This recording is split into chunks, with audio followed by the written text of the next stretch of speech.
Saudo a cada um de meus amados irmãos na graça e na paz de nosso Senhor e Salvador Jesus Cristo. Amém, queridos? Queridos, neste dia maravilhoso, santo dia do Senhor, venho aqui com o objetivo de abençoar maravilhosamente a vida de meus amados e amadas irmãos em Cristo Jesus.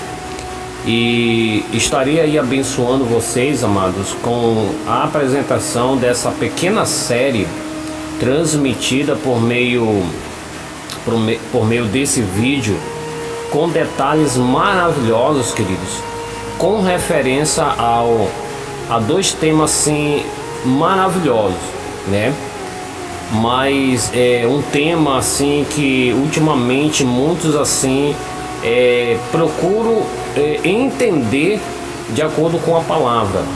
É muito bom isso, nós procurarmos entender os assuntos de acordo com a palavra de Deus e deixar com que realmente a própria palavra ela venha assim trazer essa revelação exata para a gente, amados. E olha que interessante, querido. Então eu vou estar aí apresentando para vocês essa pequena série que tem por tema, amado, o arrebatamento. Então estará sendo transmitida pelo servo do Senhor, onde o Senhor realmente usou esse vaso na transmissão dessa mensagem. E eu peço que vocês analisem com muita atenção, queridos, e depois vocês confirmem na palavra do Senhor, e com certeza vocês vão ter assim um esclarecimento com referência ao verdadeiro arrebatamento. Quando ocorrerá? Olha que interessante, né? Quando ocorrerá esse arrebatamento? A palavra ela dá assim um esclarecimento com detalhes sobre este assunto.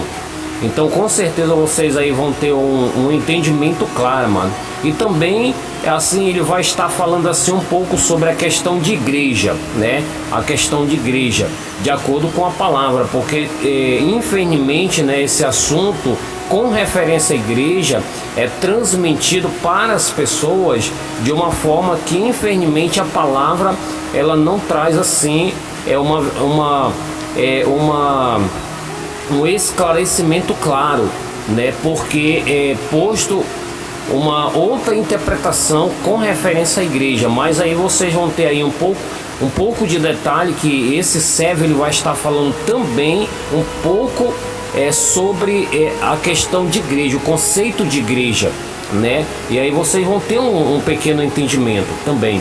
Então, queridos, que o Senhor Jesus realmente continue nos abençoando, e eu deixo aí vocês aí com esse vídeo maravilhoso, que vocês venham analisar realmente essa mensagem e venham no nome do Senhor Jesus Cristo ser abençoado com esclarecimento sobre este assunto. Então até a próxima oportunidade, e essa é a primeira parte, tá, querido, desse nosso assunto. Amém.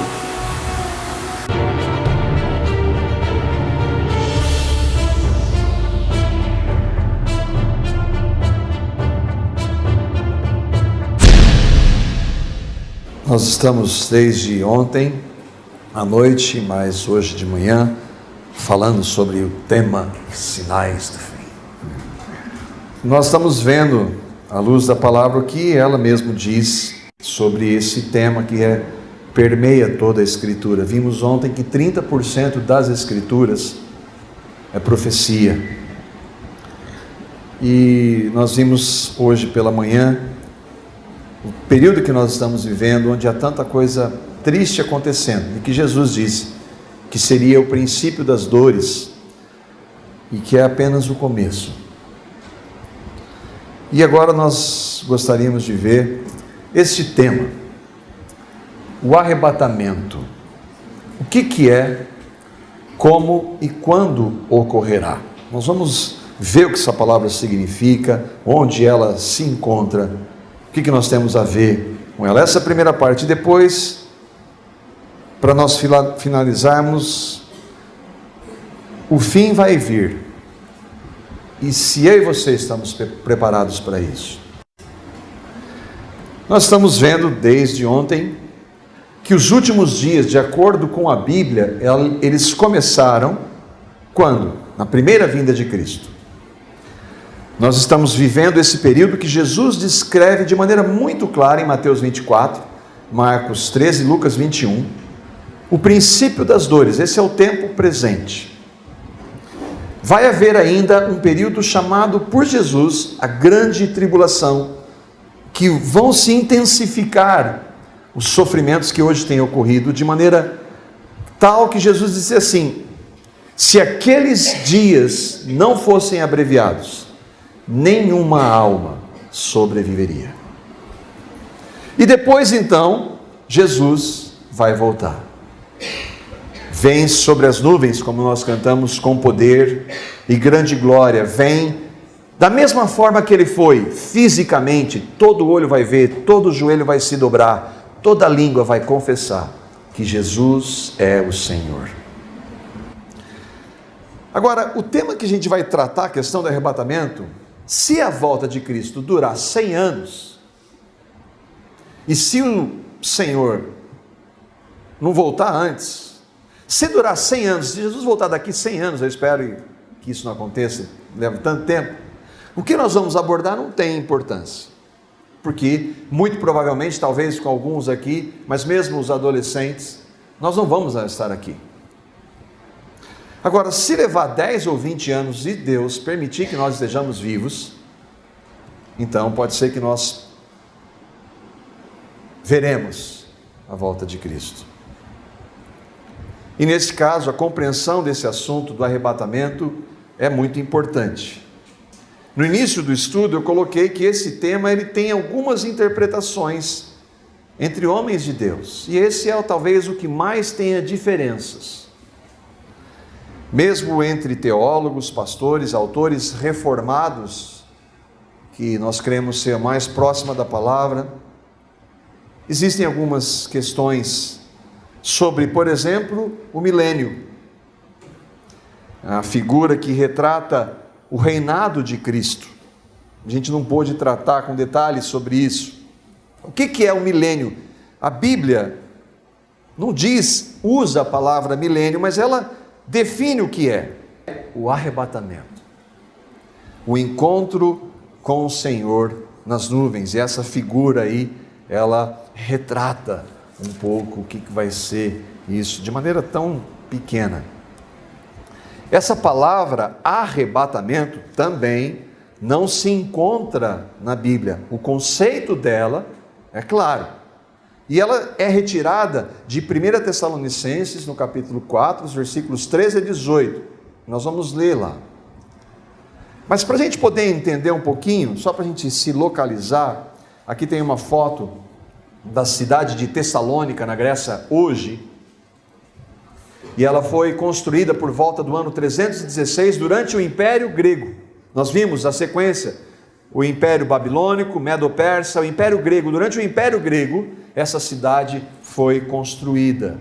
Algumas realidades sobre a cidade, dados sobre a cidade de Tessalônica na época de Cristo. Primeiro, a igreja na cidade, ela foi fundada por Paulo, Atos 17, de 1 a 14, diz que foi Paulo quem plantou a igreja. Entenda, é importante nós entendermos, a igreja não é uma estrutura física. Igrejas são todos aqueles que creem em Cristo. Então Paulo pregou a palavra lá, Deus revelou Cristo para algumas pessoas, houve conversão, salvação, e a igreja começou ali. Muito provavelmente, como a igreja tinha um início, nas casas, eles se reuniam nas casas. Então a igreja teve esse início pela pregação de Paulo em Tessalônica. A data de fundação, quando que começou? Aproximadamente no ano 50 depois de Cristo, quando Paulo pregou a palavra lá. E uma realidade que acontecia na igreja, lembra que nós falamos, das evidências da volta de Cristo é a perseguição. Desde o início, os cristãos tessalonicenses sofreram perseguição, especialmente dos judeus. Lembra dos judeus, dos judaizantes, que queriam colocar regras, perseguiam. E depois pelo Império Romano, que não poderiam aceitar um Senhor, porque César era o Senhor, e Jesus é o Senhor. Então não podia haver dois senhores. Então eles sofriam muito. Isso a gente vê que toda a história, a realidade da igreja de Cristo foi de sofrimento, foi de perseguição. E o quarto ponto, a primeira carta de Paulo aos Tessalonicenses foi escrita provavelmente um ano mais tarde. Os números obviamente não são exatos. Paulo não escreveu lá, estou escrevendo hoje no dia tal, mês tal.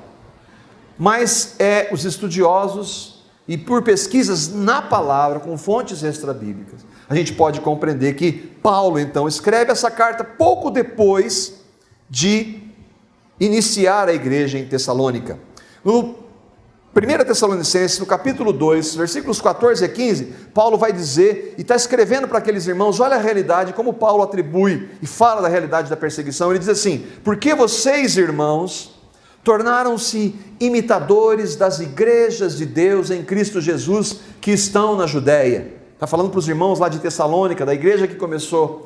Vocês sofreram, como eles foram imitadores de Cristo, vocês sofreram da parte dos seus próprios conterrâneos as mesmas coisas que aquelas igrejas sofreram da parte dos judeus, que mataram o Senhor Jesus e os profetas e também nos perseguiram.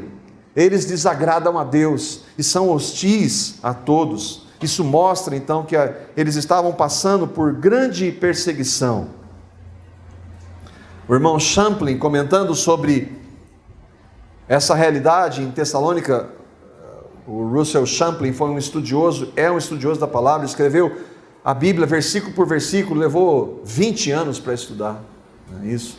Ele diz assim: os tessalonicenses crentes estavam sendo vítimas das perseguições e isso provocou ansiedade no apóstolo, pois temia que se desviassem de Cristo em meio às dificuldades prementes. As prementes estavam sofrendo grande pressão. E Paulo estava temendo por aqueles irmãos e por isso escreve para eles. E é nesse contexto então que ele vai escrever o capítulo 4 da primeira carta aos Tessalonicenses. E ele vai falar sobre a volta de Cristo e sobre o arrebatamento. E nós vamos ler, andar no texto. Vamos de maneira pausada, examinando a palavra para que ela fale.